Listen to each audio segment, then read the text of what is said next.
chung khua mi kan pathiani Bible in akan dot na kha chim chu cha u ka bia tha tampi ka mu asung bi chu Giêsu dot na ka si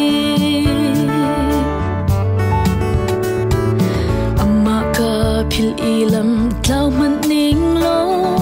ka tlau na hun ki ba aga ro ko Giêsu dot na kha ka ro chan ti ka aku chung a rian rang in ka pli ko boy Giêsu ni a ka to sa tampi ka lo ki ma man kha a ka to sa kalung a lo ngai ngai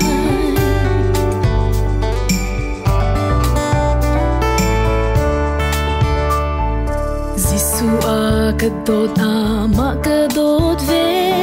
ka tharau kham o ka Giêsu a chum dot na kin vailam a alo a lo Giêsu a ka dot ngai te a si ko boy Giêsu ni a ka dot sa tampi ka lo ki ma man kha a ka dot sa kalung a lo ngai ngai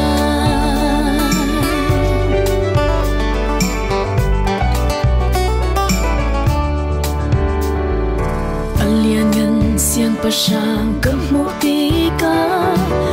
la sum bi chu ma hi asilai asung za dong lo in van ram a kin Giêsu ni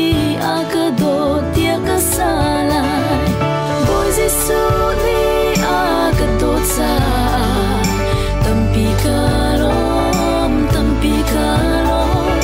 ki ma man kha a ka do sa kalung a lo ngai ngai ki ma man kha